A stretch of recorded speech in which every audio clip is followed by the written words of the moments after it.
Good morning, dear friends. In today's video, I'm going to explain few illustrations of normal distributions. The first illustration is the mean of a distribution is 70 with standard deviation 8. Assuming that this distribution is normal, what percentage of items lie between 70 and 82? That means in this illustration, mean is given, standard deviation is given. We have to find the distribution area in between 70 to 82. That means given answers, for mean we will take this symbol mu is equal to 70 and sigma for standard deviation. This is already given in the statement.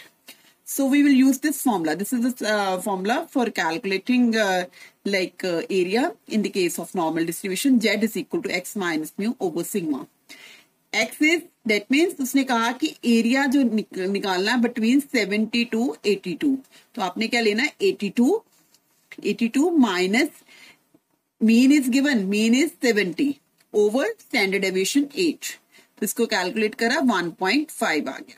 Area between 0 and 1.5. इसका meaning है क्योंकि इस चीज से Z से हमें पता चल जाता है कि कौन से रीजन में हमने एरिया निकालना. एरिया हमने निकालना 0 टू 1.5 के बीच में.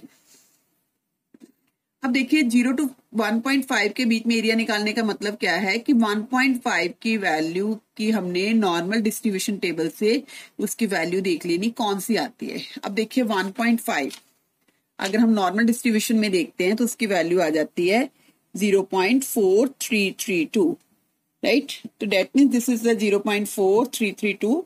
So I will put here 0.4332.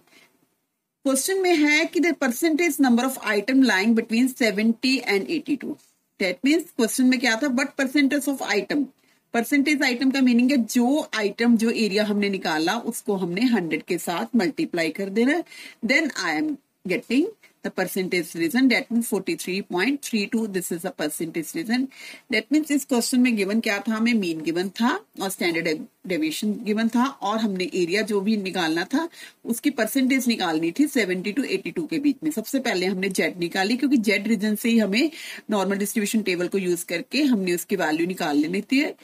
Area का पोर्शन का हमें पता चल जाता. तो वो आंसर आया था 1.5. वो हमने टेबल से लिखा नॉर्मल डिस्ट्रीब्यूशन के, तो वहां से ये चीज आ गई और परसेंटेज लिखा तो डेट मीन्स 100 के साथ मल्टीप्लाई करके. This is the first illustration. Now I am going to explain another illustration. Find the probability that the standard normal variate between -1.50 and 0. अब देखिए ये क्वेश्चन है. Due to the symmetry of the standard normal variate about mean is equal to this is the same as between z is equal to 0 to z equal to 1. क्योंकि normal distribution में क्या होता है, symmetry होती है. Symmetry means अगर -1.5 और 0 के बीच में रीजन देखेंगे वही रीजन जो है सेम इस पोर्शन के बीच में होगा. There will be symmetry because it is a bell shaped curve. I have already explain. So from table value हमने 1.5 की वैल्यू का एरिया देख लेना है कितना आया, तो रिक्वायर्ड प्रोबेबिलिटी हमारी वो आ जाएगी. अब देखते हैं 1.5 की वैल्यू कितनी आ रही है. अगर टेबल वैल्यू में देखते हैं 1.5 अगेन 0.4332, तो दैट मीन्स 0.4332 लिख लिया. तो क्वेश्चन क्या था, फाइंड द प्रोबेबिलिटी. इसका मीनिंग है रिक्वायर्ड प्रोबेबिलिटी भी हमारी क्या रहेगी 0.4332. सिंपल क्वेश्चन था. That means just confusing statement थी कि आपने प्रोबेबिलिटी निकाली थी बिटवीन एरिया -1.50 टू 0 तक लेके. इसका और इसका सेम ही होता है, सिमेट्री है. सो अगर 1.5 की वैल्यू देख लेंगे that will also here, so that will be your probability. Next question is 15,000 students appeared in examination. The average marks of the student is 49. Average means mean is given. Mean के लिए हमने ये symbol use कर लिया. And standard deviation is 6. That means standard deviation के लिए ये symbol use कर लिया. How many students got more than 55 marks? हमने ये find out करना है कि 55 से ज्यादा marks वाले कितने student थे. तो सबसे पहले एरिया कैलकुलेट करने के लिए जेड फंक्शन यूज करते हैं. Z is equal to X minus mu over sigma. तो जेड की वैल्यू आ गई 1 आ गई. We want to find the area more than 55. That means x की वैल्यू कितनी बोली है, ग्रेटर देन और इक्वल टू 55. अब x को हमने रिप्लेस करके क्या आ गया, z आ गया है. z का एरिया क्या आ गया, 1 से ग्रेटर.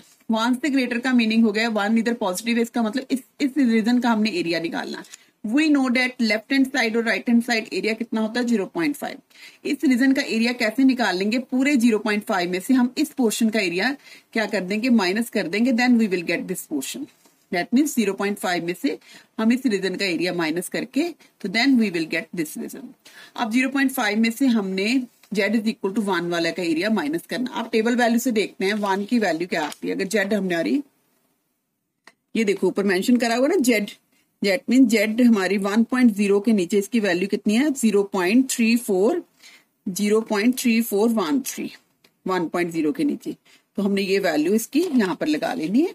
तो 0.5 में से 0.3413 माइनस करिए तो 0.1587 आ जाता है। उसके बाद क्वेश्चन क्या था, how many students got more than 55 marks.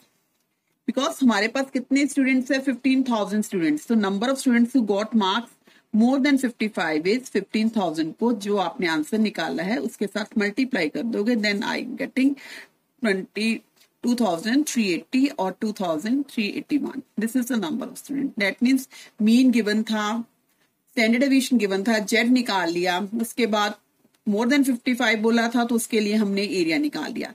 अब स्टूडेंट जितने दिए थे उसके साथ उसको जो एरिया निकाला था उसके साथ मल्टीप्लाई कर दिया, that's we got the answer.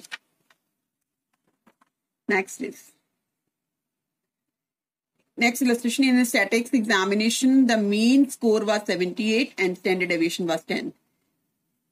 That means mean कितना हो गया 78, standard deviation 10 हो गया। Determine standard score of the school boys whose score was 93 and 62 respectively. That means हमने 93, अगर x की वैल्यू 93 आती है और x की वैल्यू 62 आती है तो उसके बीच में हमने स्कोर निकालना है।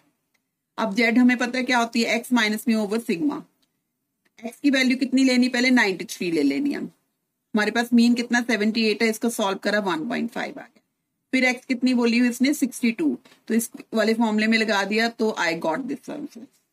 सेकंड पार्ट में क्या कहा, determine the score of student standard deviation of whose score was 0.6 and minus 0.6 and 1.4 respectively.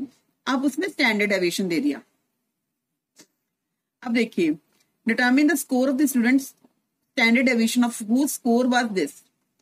अब हमारे पास देखिए कि ये चीज तो सेम है, standard deviation and mean and standard deviation same है।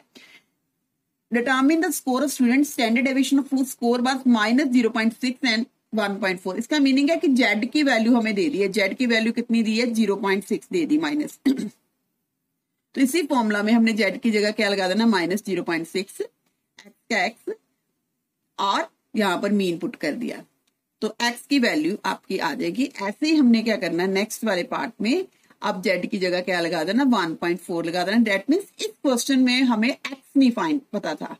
प्रीवियस सम्स में जितने करे हमें x की वैल्यू दी होती थी तो हमने एरिया निकालना होता था। इस क्वेश्चन में ऑलरेडी x नहीं है, हमें z की वैल्यू गिवन हुई है तो z की वैल्यू इसमें पुट करके मीन और स्टैंडर्ड जो डेविएशन जो भी है पुट करके तो I got the value of x। This is answer, that is totally different. First question में तो सेम ही है कि determine the standard score of school boys who score was 93 and 62 respectively. Second में क्या है, standard deviation of who score was this and this respectively.